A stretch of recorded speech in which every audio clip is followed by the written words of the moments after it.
Welcome back, folks. I'm Jake Ellenbogen. Today, I'm going to be talking about my biggest takeaways right off the cuff from the draft. Before we dive into that, just want to let you guys know at any point, if you want to follow me on social media, you can do so at JK Bogan as well in this app. And special shout out to Bleacher Report as always for having me. You could also check me out on YouTube, Jake Ellenbogen. So let's get into the first one here. And it's a big takeaway of mine.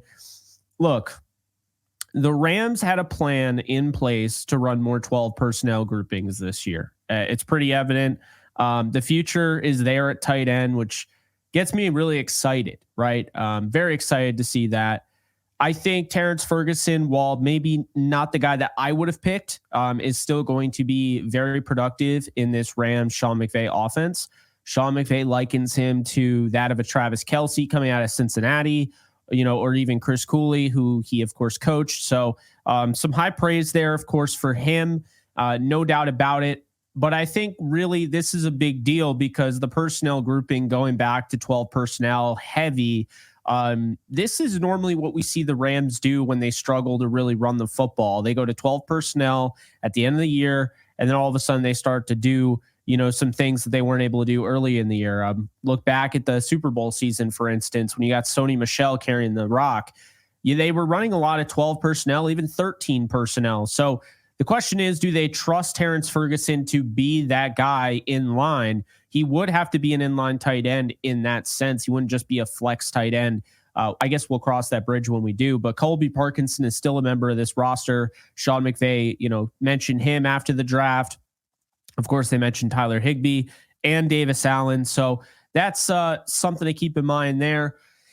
In addition to that, number two, the Rams understood the assignment, right? And what I mean by that is, well, really, they knew coming into this draft, they had a really well put together roster. This is something that I alluded to in previous live streams on Bleacher Report and other videos I've done.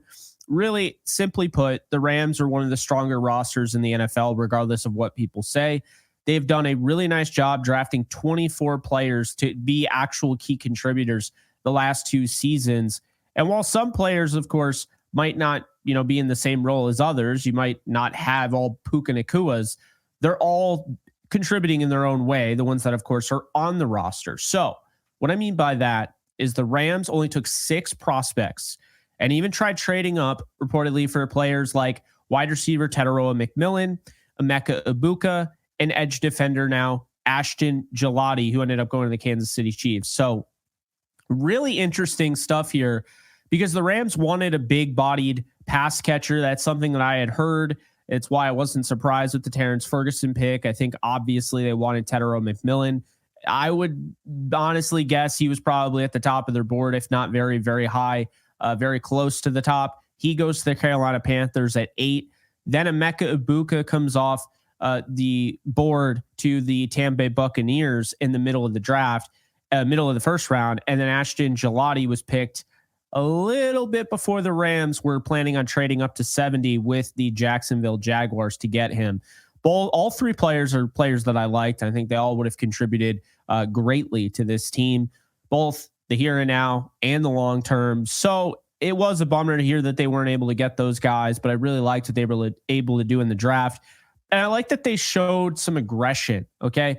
Every time you think of the Rams, you think of F them picks, and then you think of, oh, well, okay, we're going to trade down 5 times in the draft and, probably have a bunch of pick swaps. Well, that was not the case in this one. The Rams actually decided to go and trade up, not once, not twice, but 3 times, and traded up quite a ways for some of these players. Now, moving up 10 spots to get running back Jarquez Hunter, maybe not the biggest leap. But when you look at what they did for Chris Paul Jr.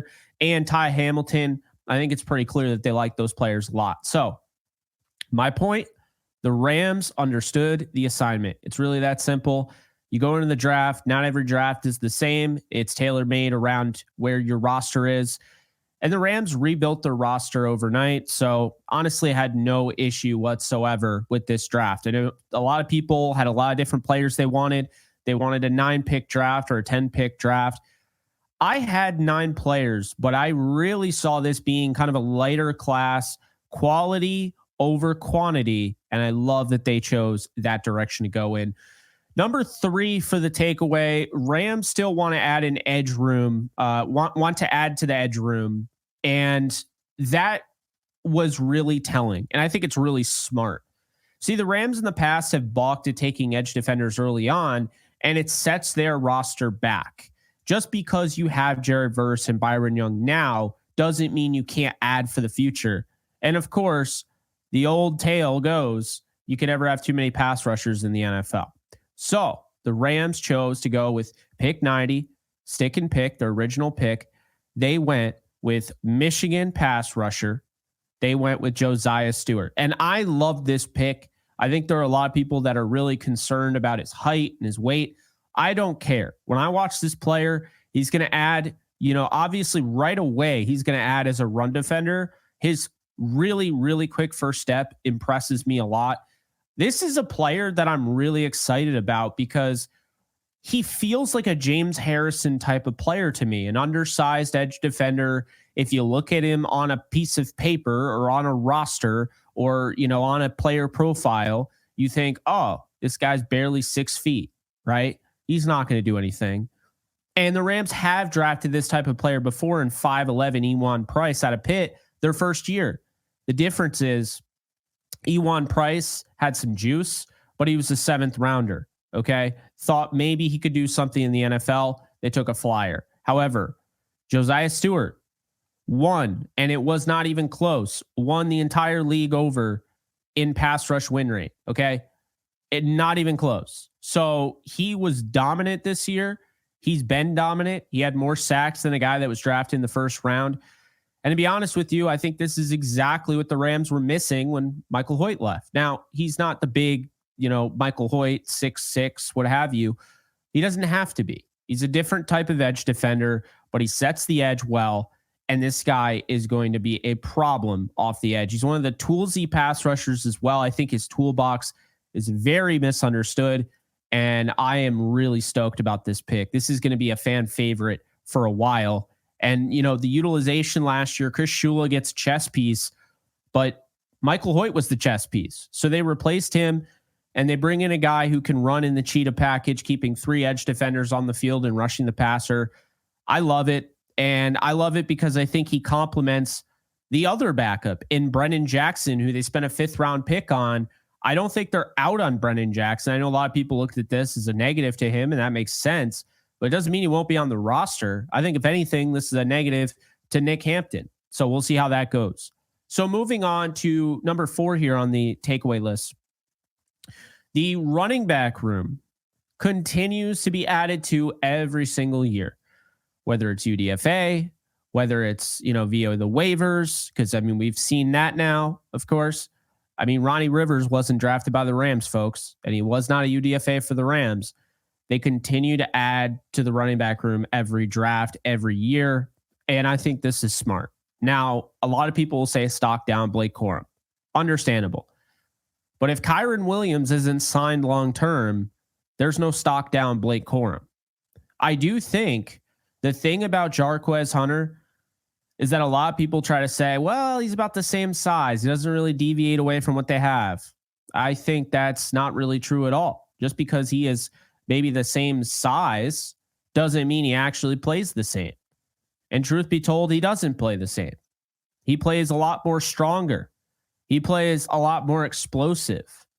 It's not to say that Kyron Williams and Blake Corum can't break tackles, but I assume this guy's going to.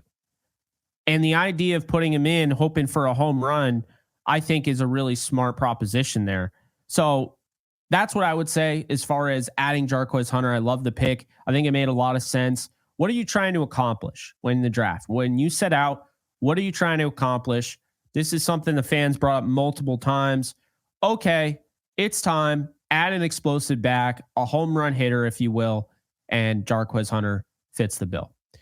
So number 5 here, it's a stock up of last year's draft class, especially offensive line.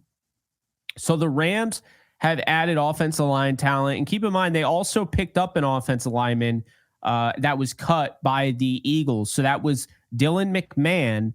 And then they add, well, 2 years ago, of course, they added Warren McClendon Jr., but they got Bo Limmer, right? And they got KT Leviston. So here's the deal. No offensive line picks in 2025 doesn't mean they don't care about the offensive line. It means they're a lot higher on the offensive linemen they drafted last year and the UDFAs that they continue to pick up than most people would be. And I give them a lot of credit for sticking to their guns on this, because you can say, well, this hasn't worked out and this hasn't worked out, and teams that pick offensive linemen late, it just doesn't work out. But then the Rams would just come back at you and say, okay, well, what about Alec Jackson, a UDFA who's now our franchise left tackle? What about him? Right? So that's fair. And then you look, I mean, I know he probably won't start this year because it's going to be Coleman Shelton, but Bo Limmer, 6th round pick. You can find talent at the end of the draft or UDFA. So you could argue maybe they should have gone with at least one this year. But I think this says a lot about their belief and their trust in Kansas State offensive tackle / guard, KT Leviston. I think they're very excited about him. This is somebody that was taking reps at left tackle, during camp when he was healthy, was not healthy, and so he wasn't able to play the whole year. But I'm high on this guy. I am. I get it, and I am glad the Rams see that as well. So number 6 here, no cornerbacks, and a lot of people had a lot of issues with it. Okay, no cornerbacks. I think this tells me one thing. It should tell you one thing. The Rams are waiting on a reunion with Jalen Ramsey. And if they don't get the reunion, then while they have the draft capital to probably move some guys and get, move some picks and get somebody like a Jair Alexander, they also are pretty loaded at cornerback. Just because you might not like these players, Akello Witherspoon's been a model of consistency for this team. Darius Williams was playing really good ball down the stretch. Kobe Durant was the most consistent cornerback last year for them. They were really high on Darion Kendrick, as I've reported multiple times, really high on him before he had the season-ending injury. They were really expecting him to take another jump. And then Emmanuel Forbes Jr. is a former first-round pick who's in year 3, year 4, and they're trying to get something out of him. He's barely played for the Rams. So that was kind of the point of getting somebody like that. Then you have Josh Wallace, who played last year. And of course you have Charles Woods. You have some other guys, and AJ Green, and Cam Lampkin. So there are some other guys on the practice squad that are now on the roster. Don't sleep on this group. The Rams know what they're doing. If they don't get Jalen Ramsey, it's not the end of the world, but I do expect them to get Jalen Ramsey. So I like that they didn't go cornerback early. And it was painful. I love Trey Amos. I thought he was the best corner in the draft. Would have made the most sense, but I am not going to fault them for the direction they went in. However, I really do wish they snagged Kobe Bryant towards the end of the draft, but that was my take on that. They finally, number 7, they finally got their linebackers. All right. Look, I understand how some people might feel they don't care about linebackers. Yeah, it took until the 5th round to get one, but Chris Paul Jr. was a first-round pick, in my opinion. A late first-rounder, my 29th overall player in the draft, out of a lot of players in the draft. I ended up evaluating over 250. So the point being is that I do think they got a first-round caliber player in Chris Paul Jr. in the 5th round. I think he is the best pick in this entire draft, honestly, regardless of team. I think this was the ultimate steal. I think this was a bigger steal than Shedeur Sanders, because I had Sanders as a 2nd rounder and I had Chris Paul Jr. as a 1st rounder. Unreal steal. And they traded up to get him.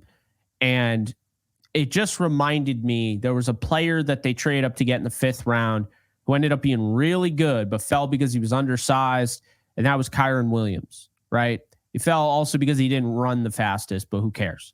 Kyron Williams went on to now be the starting running back for the team, but also you're talking about a guy that has 2,000-yard seasons back-to-back. And then in addition to that, he's had over 30 plus touchdowns. So that's something to keep in mind there. But no, I really feel good about this linebacker room. They go out, they get Chris Paul Jr. I like the pickup of Nate Landman. I already love Omar Speights. I think he's becoming, if not already, a top 10 linebacker in this league. But I'm telling you right now, these guys all really, I think, go together well. Chris Paul Jr. does a little bit of everything, similar to Omar Speights. I think he might have a higher ceiling. I think Chris Paul Jr. can be one of the top linebackers, all around linebackers in the game. What he did at Ole Miss was impressive. He got better and better each year. You look at him when he was at Arkansas, he goes to Ole Miss, noticeable difference. This is a player that just continued to develop. So I think the Rams got the steal of the draft in him. And I think the linebacker room with him, with Omar, with Nate Landman, with Tony Fields II, you still got Troy Reeder in there. There's a lot of competition, Elias Neal included.